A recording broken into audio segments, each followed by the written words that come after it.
Today I'm going to be cold packing pork. Welcome to Urban Prepping with Pam. I'm Pam.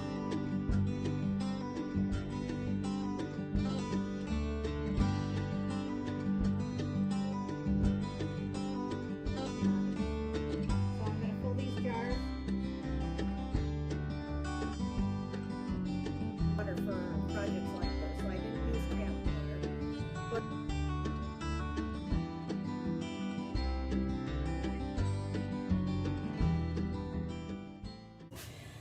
This is an impromptu video. I was at work today when my husband called me and said, "Hey, do you want me to cut up that pork tenderloin that we bought so you can can it?" And I said, "Why, sure, go right ahead." And when I hung up, I said to my coworkers, well, there goes my evening. I guess I'm canning pork. It's necessary, though. We did buy some meat because we heard there might be a second pandemic, some kind of a swine flu. And we thought, oh boy, now it's almost the 4th of July, so you're going to hear a lot of firecrackers going off. Sorry about that. Anyway, so this is impromptu. I was really not expecting to do this, but here we are doing it. So what I'm doing is I'm going to put 1/4 of a teaspoon of salt in my jars. These are pint-sized jars. I don't do quarts for pork because it's just my husband and I, and so this is plenty of meat for us right here. Very manageable. And if you hear the firecrackers, sorry about that. You know how it is. And fireworks are illegal in Indiana, so it gets pretty noisy around here. I wasn't quite sure how many jars I was going to get out of this. So as you can see, the meat has been cut up in cubes. And you just pack it in there.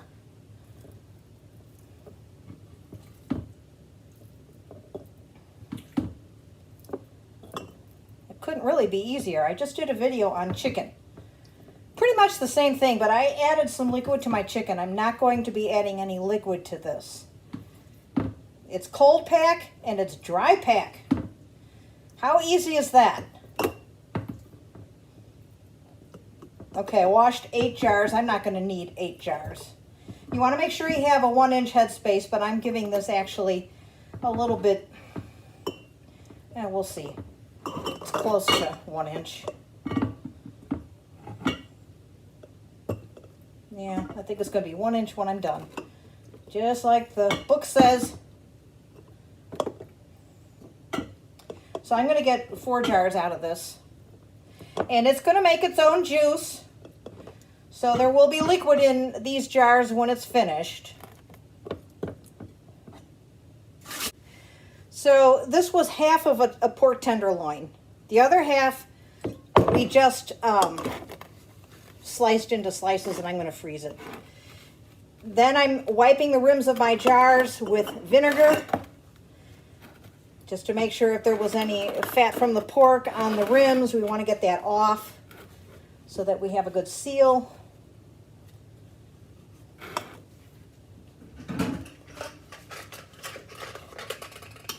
Our lids on. They've already been washed. That's why they're wet.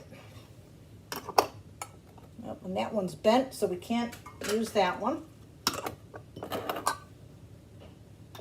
Make sure your rims are in good condition. I don't know how that got bent. It's never been used, but okay.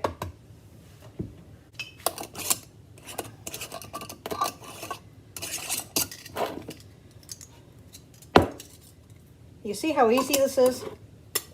So yeah, I worked all day, but my husband had the meat cut by the time I got home. And really, this is all I had to do. I just washed some jars, and my jars I pack away clean, but I always wash them again when I use them. That's it. I'm going to put these jars in my pressure canner, and because they are pints, the book says to process them for 75 minutes, which is what I'm going to do.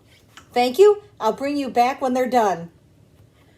Okay, let's have a little bit of a conversation while I've got that going. What I wanted to say was you can cold pack any meat. Now, my last video I did chicken, and those were in quart-sized jars.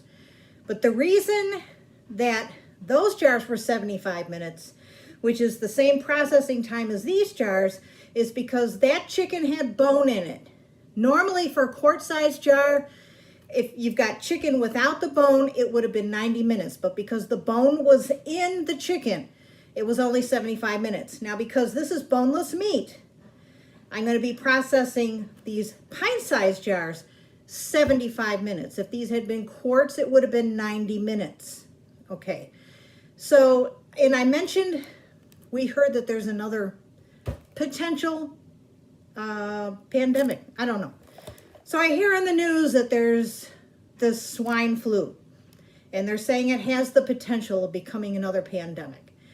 I'm calling it a plandemic, not a pandemic, okay?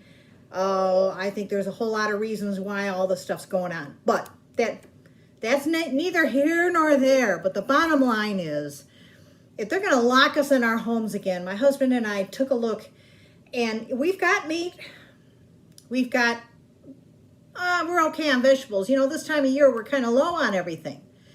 So when we went to the store, we did buy more meat. And we do put some of it in the freezer, but I don't want to put all of it in the freezer, because if we lose power, then we're going to lose all that food. So when you're canning pork, and you can use pork roast, this just happened to be pork tenderloin because it was a good price. It was on sale. So we cut it up. You just cut it up into chunks and put it in your jar, just like you saw me do. What can you do with that meat? It's perfect for heating it up. You can, it'll be shreddable, because the pressure canner, which is right back there, I've got the flame on. So the pressure canner is going to cook the meat, and the meat will be very tender. It'll be easy to pull apart. So you could make pulled pork just by adding barbecue sauce to it, and you've got yourself sandwiches. You can make pot pies. I love to do pot pies with chicken, pork, beef, any kind of meat you can make a pot pie with. Any recipe. You can make soups, you just dump some of the meat in there and you've got some soup going. Use your imagination. You could do anything with it. But the thing is, it's cooked and it's ready to go. You just have to make sure you heat it up well before you eat it, because it's home canned. It's safe, but just to be on the safe side, I always heat it up anyway, just, to make sure that if there's anything in there, that the heat kills it. So yeah, I was at work all day, and yeah, you get tired, especially if you have a job.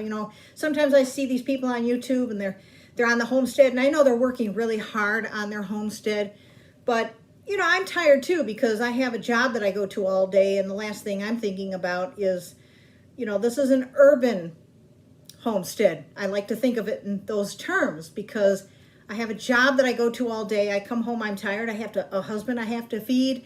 And then of course we grow a lot of food. And so all that's got to be dealt with today. He was a big help, because he gets off earlier than I. And so by the time he got home, he had already cut the herbs. There's herbs drying in the dehydrator right now that he took up, and boy, does the house smell wonderful. And then he cut the meat up for me. So the cubed meat went into the canner, so that's 4 more jars of meat that I'll have on my shelves. And then he sliced the other half, and that'll go in the freezer for dinners for right now. So that what's in the jars, we're putting it away for later. We're not going to eat that right now, but that's for later.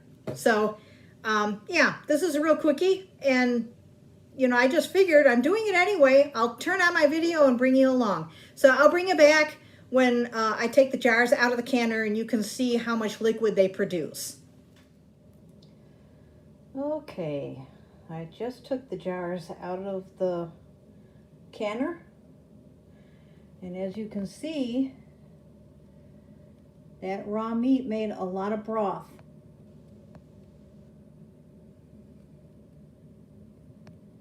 And it's hot. Look how it's bubbling.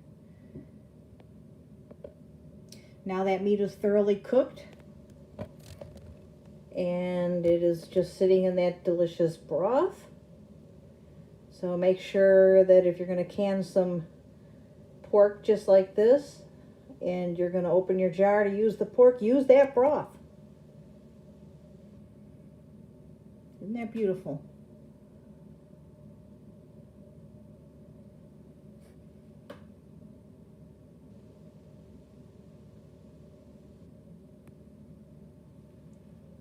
So I hope you found this video helpful. Like I said, it was a spur of the moment thing. It wasn't planned.